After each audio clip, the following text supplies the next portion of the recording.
약하다고 하시죠. 근데 이게 사실은 맞는 말이 아니에요.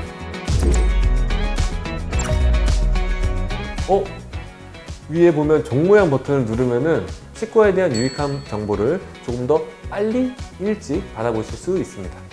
아니 제가 영상을 보다 보니까 어금니를 금리로 하는데 왜 꼭 금리로만 해야 되나요?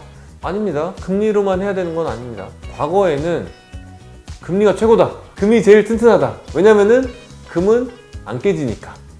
금은 오래 쓴다. 이런 개념이 이제 일반적인 개념이었죠. 그러면 최근에는 금 말고 다른 걸 좀 하나요?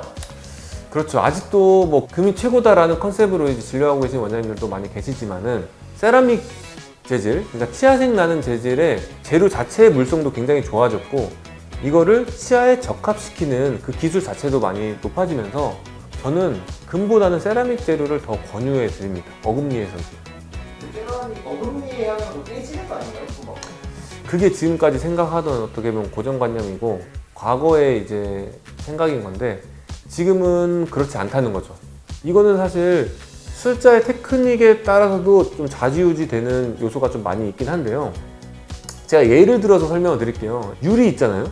저 유리가 단단하냐 약하냐 물어보면 뭐라고 대답하시겠어요? 약하다고 하시죠.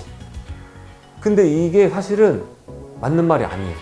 왜냐면은 저희가 잘 생각해보면 책상을 쓸 때도 책상을 저희가 보호하기 위해서 유리판을 깔아놓지 않나요? 식탁이나 책상에도? 그럼 약하면 사실 그거에 쓸 수가 없는 거거든요. 충분하게 단단하다고 생각하기 때문에 거기에 쓰는 건데 그러면 왜 우리가 약하다고 생각하느냐? 유리는 허공에 있을 때는 약한 거예요. 허공에 있는 유리를 힘을 줘서 두드린다든지 하면 이거는 쉽게 깨지겠죠. 그런데 이 테이블처럼 유리를 튼튼하게 받쳐주는 바닥이 있는 거에다가 올려놓게 되면은 웬만한 힘으로 두드려도 유리가 잘 깨지지 않습니다.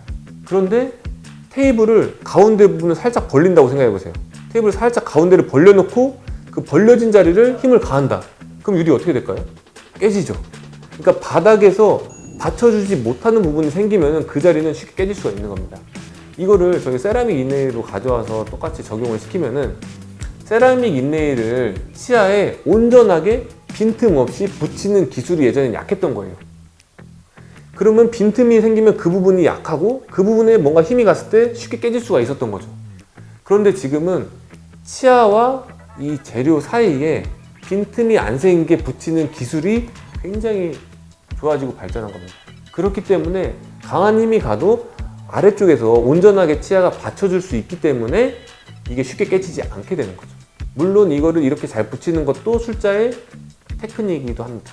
그래서 뭐 저희 치과에서 한 거에서는 정말 깨지는 경우가 드뭅니다. 이거를 비기능적으로 활용하지 않고 이갈이가 있거나 이 악물 습관이 있거나 이런 분들은 물론 깨질 수 있습니다. 근데 이런 경우를 제외하고는 쉽게 깨지지 않게 됩니다. 뭐 그렇게 들렸으면 맞는 것 같습니다. 이분이 지금 세라믹 인레이 하신 분인데 어떻게 보면 일반 분들이 보면은 여기서 어떤 치아가 세라믹 인레이 치료를 한 건지 잘 구분이 안 가실 수가 있을 정도인가요? 그 정도의 상태 퀄리티로 보여집니다. 그래서 이제 저희가 비포 사진을 같이 보여드릴 건데요.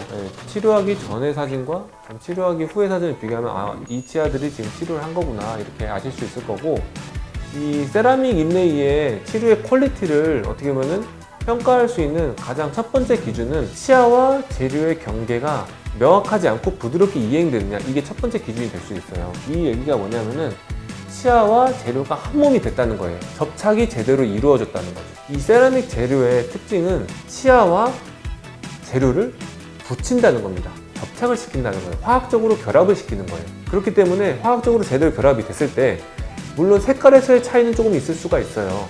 하지만은 그 이행되는 면은 매끄럽게 이행이 되는 게 제일 중요하다는 거예요. 이거 세라믹 금보다 오래 사용이 가능한가요? 이거는 제가 좀 자세하게 말씀을 드려야 될 것 같아요. 금보다 무조건적으로 더 오래 쓴다 이렇게 말하는 거는 사실 맞지 않고요. 제가 금보다 세라믹 재료를 더 권유하는 이유가 있어요. 왜 그러냐면은 이 금이라는 재료는 생각하고 계신 것처럼 금속이잖아요. 절대 깨지지 않습니다. 그런데 문제가 뭐냐? 재료가 깨지지 않는 대신에 치아가 깨집니다. 이게 어떤 얘기냐면은 금은 치아에 붙이는 원리가 접착을 시키는 게 아니라 합착을 시키는 거예요. 이걸 조금 더 풀어서 얘기를 하면은 치아 사이즈보다 살짝 크게 만들어서 꽉 끼워 넣는 게 이 붙이는 원리입니다. 그렇기 때문에 금리는 씹을 때마다 치아를 양쪽으로 벌리는 쐐기 효과가 생길 수밖에 없어요. 금 재료 주변으로 치아에 금이 간 크랙 라인이 많이 보이게 되는 원인입니다. 이거는 저희가 치과를 지금 하면서 환자분들 입안을 보면 정말 많이 보여요. 그래서 어떤 분들은 이제 씹는 힘이 전달이 안 되는 분들, 그러니까 단단하고 찌는 음식을 많이 안 드시거나 아니면은 뭐 이갈이나 이를 악물는 습관이 없는 분들은 뭐 괜찮을 수 있겠지만은 한국 분들 단단하고 찌는 음식 굉장히 많이 드십니다. 저희가 기본적으로 먹는 김치, 깍두기 굉장히 단단하고 질긴 음식들이에요. 그러니까 한국 사람이면서 단단하고 질긴 음식을 안 먹는다? 거의 있을 수가 없는 얘기예요. 그래서 저 한국 치과 의사들의 치과 기술이 굉장히 고도화된 원동력이 되기도 합니다. 어쨌든 말이 좀 샜는데 그 금리는 치아를 벌리는 힘이 들어가서 치아의 크랙 라인을 만들어주기 때문에 이 치아가 깨지게 한다는 거예요. 재료는 깨지지 않는 대신에. 그런데 반대로 이 세라믹 재료는 치아가 깨지게 하는 게 아니라 오히려 과도한 힘이 가면 재료가 깨진다는 거예요. 물론 이 재료가 절대 그렇게 쉽게 깨지지 않습니다. 다만 과도한 힘이 갔을 때 치아가 깨지는 것보다 재료가 깨지는 게 차라리 낫다는 거예요. 옛날에는 이랬어요. 치과 치료를 했을 때 재료가 깨지면 뭔가 큰일 나는 것처럼, 뭔가 의사가 잘못한 것처럼 그렇게 인식이 되는 시절이 있었단 말이에요. 그렇기 때문에 이제 금리가 최고다 이런 생각이 있었던 건데 지금은 환자분들이 먼저 아는 거예요. 자기 치아가 안 깨지고 자기 치아가 오래가는 게 더 좋다는 걸 알기 때문에 치아를 보존하기 위해서 그래서 세라믹 재료를 더 쓰게 되는 거예요. 세라믹이 좀 단점이 있지 않나요? 약간 시린 증상이 금으로 했을 때보다 더 있어요. 이건 왜 그런 거냐면은 금으로 했을 때 치아에 붙일 때는 금과 치아를 연결해주는 그 시멘트가 치아의 그 예민함을 약간 진정시켜주는 효과까지 함께 포함하고 있는 시멘트를 저희가 씁니다. 그래서 하고 나서 시림 증상이나 이런 불편한 예민한 증상들이 오히려 좀 줄어들 수가 있어요. 그런데 세라믹으로 했을 때는 제가 아까 말씀드린 것처럼 화학적으로 이 세라믹 재료와 치아를 접착을 시키는 과정이에요. 이 화학적인 작용들이 치아를 조금 더 예민하게 합니다. 그래서 이건 좀 개인차가 있긴 한데 괜찮은 분들은 붙이고 나서 바로 그 자리에서 괜찮은 분들도 있지만은 대개는 1, 2주 정도의 시간을 거쳐서 예민한 시기를 거쳐서 괜찮아지는 경우가 많고요. 뭐 드물게 어떤 분들은 더 오랜 기간 동안 좀 시림 증상에 대해서 좀 불편함을 느끼다가 괜찮아지는 경우도 있게 되는 겁니다. 그게 세라믹 재료의 단점이라고 하면 단점이라고 할 수 있습니다. 네, 그럼 임플란트처럼 세라믹도 회사가 있나요? 네, 세라믹도 뭐 회사가 정말 여러 가지가 있는데 이거는 공부하지 마세요.